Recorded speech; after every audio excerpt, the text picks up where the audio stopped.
This is chapter number 2, from hunting, gathering to growing food. Hunting, shikar, gathering, sangrahan. So the story starts from Tushar. Now Tushar is going somewhere on a train journey. He saw so many things, and his uncle says that this train in which we are sitting has just started 150 years ago, and after that, 10 years after that, buses started. So all this transportation which we see today, public transportation, it has just started. Tushar started anticipating or understanding what will happen to those people who are not having access to these buses and train. Were they going anywhere, or were they just staying at one place? This is what we are going to see. So what we know, or what we can confidently say, is from 2 million, that is 20 lakh. If you go back 20 lakh or 2 million years back, we start from that time.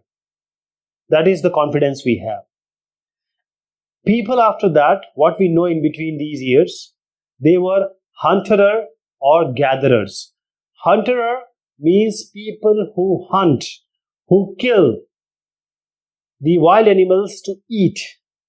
Gatherers, whatever is available that they can eat or they can use, they gather them. As I said, hunting of animals, they used to catch fish, birds, and what about gathering? Fruit that are eatables, roots which are the things which are inside the soil, nuts, seeds, any leaves, stalks, eggs. All these are these hunter and gatherers. They were going from one place to another. Khana badosh. So the question comes is, what are the reasons? The first reason may be that when they stay at one place, they used to eat up the animals and also the eatables, like the food, etc. So they have to go from one place to another, eating up. Second possibility is, they pray to these animals, that is, they kill these animals, and these animals, they go, say, for, take this example, deer, they go other place for having grass. So they have to go, you can say, they have to follow them. That is why they have to go place and places, because they want to kill these wild animals. The third reason may be season, that whatever they gather, these all gathering things are seasonal. It will not always be there, only in certain season. For example, the mango. It comes only in some season. You won't get it around the clock, around the year. And the fourth reason, which is the most important, is water. Everything depends on water. Best civilization we know are only developed near water. If you see certain rivers like Ganga, Brahmaputra, these are perennial. That means all months, 12 months, they will have water. But there are certain tributaries, there are certain distributaries. If they are living, these people might be living at some place like this. In dry season, especially summer and winter, they don't get enough water. So they have to change place to that place where they can get enough water for various purposes. So water was the main for drinking, for cleaning, or whichever purpose they used. How do we know about these people? So they are true professionals. One is archaeologist and one are historians. Archaeologists means whatever has been used in the past by different kind of people, they collect them, they read them, they understand them, or they dig them also. Historians, manuscript, they read the Pandulipis, they read the inscriptions, they read the different literature which is available. So archaeologists have told us, they have studied and made us know that these people were hunters and gatherers. Why? What are the reason? What are the evidences? These are the evidences, tools of stone, wood, bone. So they have known by these evidences that people were hunters or gatherers, and these are still available to us. These are still been excavated, dug up, or found. So these stone tools at that time, no iron, no aluminum, nothing was there. Only stone was there. So they use it for multiple purposes. They used it for hunting. Basic thing is, if they kill, they eat. So they may use it to cut meat and bone. They used to attach the handles of bone or wood to make spears and arrows, bhala for hunting, and then they have to clean this meat and take out the skin, and that is not possible by hand. So they also eat certain kind of things like which are inside the soil. They have to take it out, and at that time there were no cloth, so they take the skin out of the animals and they use this stone to make cloth. So there are variety of things like chopping fruits, roots, taking out, scraping the barks, all these, and making the huts and tools. So variety of purposes these stones were used, and we have the evidences. Archaeologists know this, they have told us all these. Before we go ahead, let me tell you a very specific thing about this discussion. The initial era which we are talking about is Paleolithic. You can take from 2 million years, Paleolithic. Paleo, you start from 20 lakh, 2 million years. So from 2 million years ago till 12,000 years. Means if you go back 2 million, come up to 12,000. This to 20 lakh or 2 million, come up to 12,000 years ago. This era is known as Paleolithic. Paleo means old, litho means stone, pura pashan. Pura, paleo, old, lithos means stone. This is a very big, huge time. So the historians have divided it into lower, middle and upper Paleolithic. Lower, middle and upper Pura Pashan Kal, Paleolithic age. Now let us come from 12,000 to 10,000 years ago. Now there are certain changes, environmental changes, like the warmth has come, the coldness has decreased. At this time, the age is known as Mesolithic age, middle stone at this time.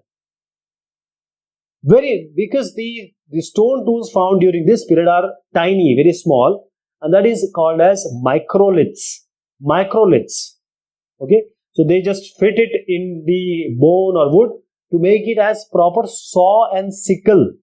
These we have evidences, and because the stones were small, that is why we call it as microlith. And this era 12,000 to 10,000 is called as Mesolithic age, Mesolithic, middle stone age. After that, from 10,000, let us come to more towards us, 10,000 years ago, and after that, this age is called as Neolithic age. Neolithic age. So first it was Paleolithic, then Mesolithic, then Neolithic. So we'll talk about Neolithic also. All these stones which we are getting are normally from that stage, Neolithic.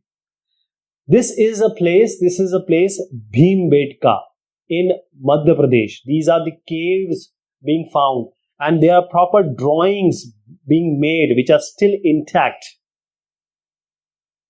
This last picture is the Kurnool caves in Andhra Pradesh.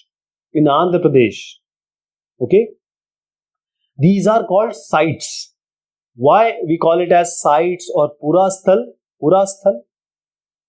Because we know that we have the evidences, the archaeologists know that whatever they have found, they can reasonably say this Bhimbetka, triangular red triangle, Bhimbetka, Hungsi, Hungsi, and this is Kurnul, Hungsi, Kurnul. These are Paleolithic sites long back, 20 million till 12,000 years ago. And at this time, the tools were only stones. So people used to settle only where they get good stones. So these kind of areas, if you see here, this is Bhimbetka and Kurnul and Hungsi. So this, you see a picture, a deer behind chasing as a man. So this Bhimbetka, and various other caves, we find these pictures made by maybe people living there at that time. They show that these time the people were hunter-gatherers, shikari. So these are the factual reason that why we seeing Madhya Pradesh, southern Uttar Pradesh, we have got all these paintings. But three things you have to remember: Bhimbetka, Hungsi, and Kurnul. So at that time, people know about fire, aag, and they were using it for lighting, prakash. They were using it for meat roast. And then third, to scare away dangerous wild animals. Because they are living, any animal can attack them. And to scare them, they use these. So this is the Kurnul caves, Andhra Pradesh, Kurnul caves. Okay. Now the environment changed. Around 12,000 years ago, after that time, the climate changed. It was very cold before that. And after that, the warm condition developed. And because of this, a lot of grasslands appeared. Lands with grass on them. And because of this, various animals that feed on this grass, like the deer, antelope, goat, sheep, cattle, they used to come here. They used to get developed. All these cattle, so they used to come here because they only survive on this grass. So when people came here to hunt them, they saw that these are very kind type of animals, like cow, like goat. They are very kind animals. And they started learning about their food habits, about their breeding ways. So this is how they thought about herding and rearing. Herding is simply, keeping them and using them for their purpose. Herd means a group of say sheep, group of goat. This is called herd. And rearing means using them. But in India and other places, there is a lot of coastal regions. So people there, they know that fishing is very important, and this fish is the good source of food. Farming and herding. Farming means growing something, agriculture you can say. Herding means having a lot of animals together or same type of animal and using them. So at this time, in this grassland, maybe the khadyan, wheat, barley, rice, they started appearing or growing by themselves. So in our subcontinent, in various regions, we had wheat, barley, rice, and those people who saw this and they start eating it, they said, "Oh, this is a good source of energy. It tastes well also." That is how they started growing it, knowing all the time and everything about these growing things, and they become farmers. You see here, these are the proper images we got. So these are the images. We see that people were actually making them domestic or making herd. So the first animal which were actually pala gaya or tamed were dog. You see, it was wild dog, but still, after that, all those animals which are quite gentle, kind, and if you give them one roti, one bread, and they will come. you cannot have a tiger. You cannot easily herd a tiger. So the sheep, goat, cattle, pig, all these who were actually eating grass were domesticated, and they were used as herd. And these people also used to protect them from the wild animals. Like if you have a goat, you are making a herd of them, then you have to save it from leopard or guldar or these tigers, etc. So this is how domestication, this farming and herding have started. So I was just saying, domestication is the animals, all the animals which can be domesticated easily, and they will be help for you. For example, the chicken, the goat, the cow, buffalo, even the other antelopes, and also the seeds, large grain, small grain.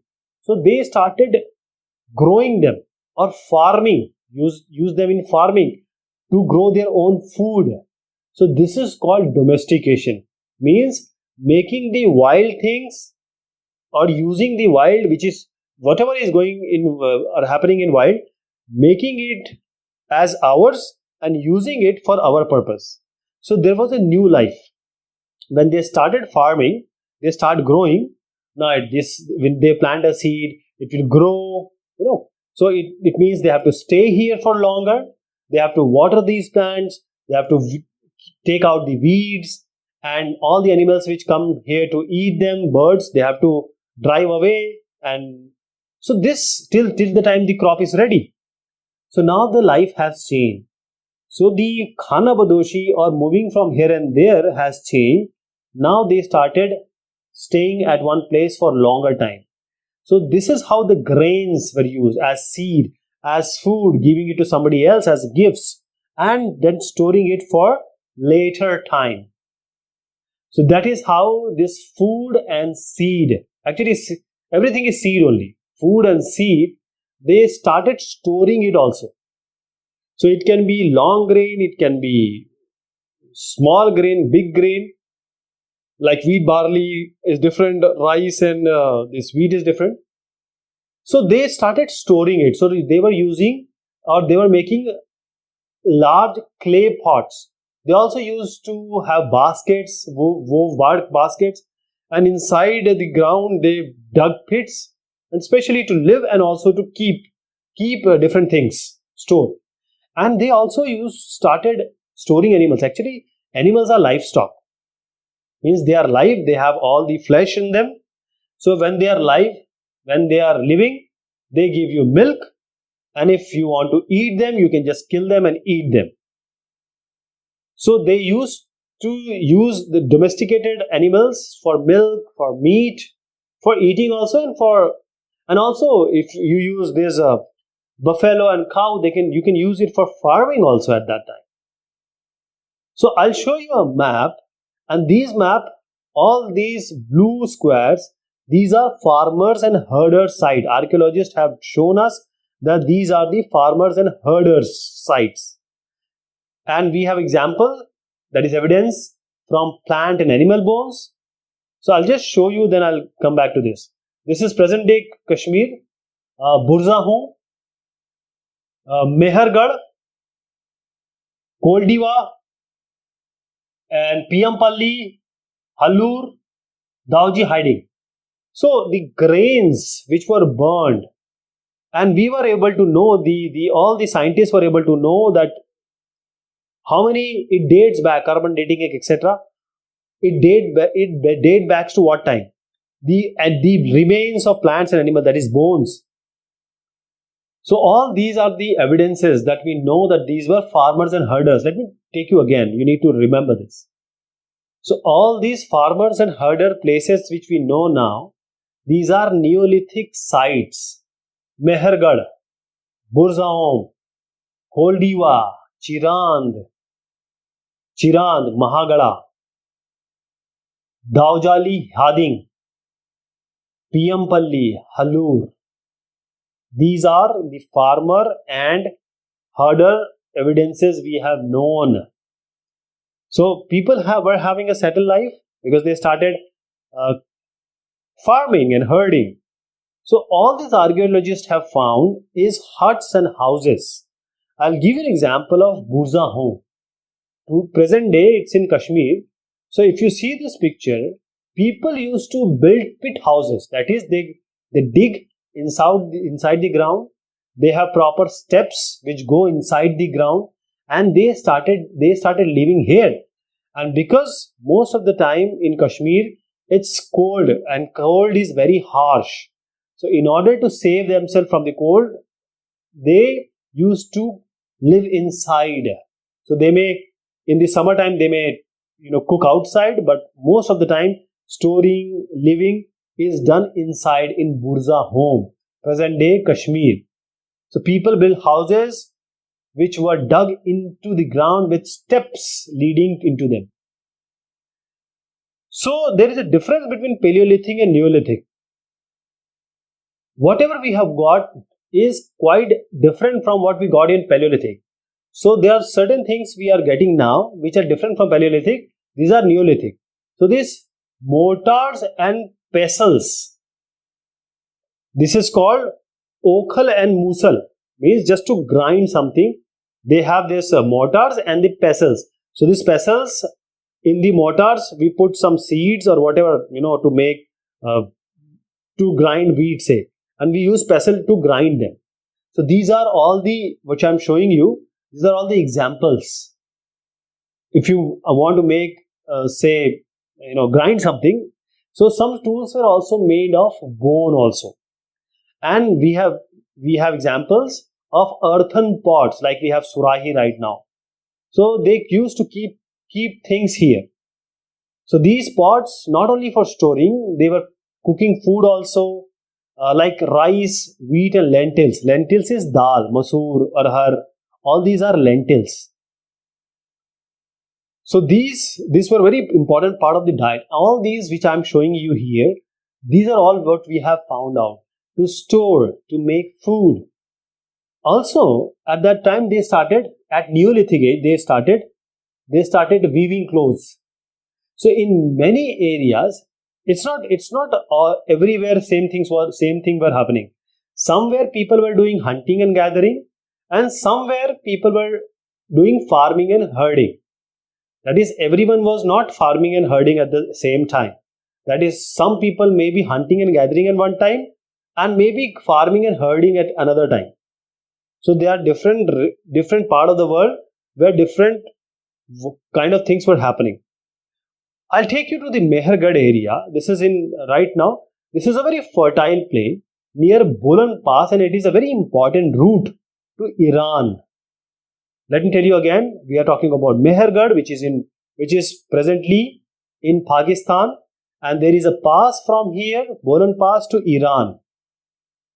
Why it is more important? Because, see, Mehergarh has shown us, excavation of Mehergarh has shown us various things, and that has given us a glimpse of what was happening at that time. Here, first thing, barley, wheat, jaw, gehu. We have example of this, and also they were rearing sheep and goat for the first time. If you see here the pictures, this is the earliest villages which we have now, and the deer and pig and sheep and goat, all of these bones we have got. So people were rearing them. And one more important thing is the house which we have got was rectangular in shape. They have different compartments. Somewhere they might have started living. Some places they might be storing something. I'll show you a burial site. Here, when the people used to die, everyone thinks that there is a afterlife also. So they used to put the goat with the corpse, because they think that he is going to eat after death also. I'll show you this Mehergarh. This is another picture. This is a lady, a woman, and this was buried with numerous ornaments and a bitumen lined basket at her feet, which would have been filled with food for the afterlife, because they believe life after death. Life after death. So burial sites have been found in this Mehergarh, and the goats and different foods were kept with them for next life. Okay. Now this is the picture which is changing. You can see this is France.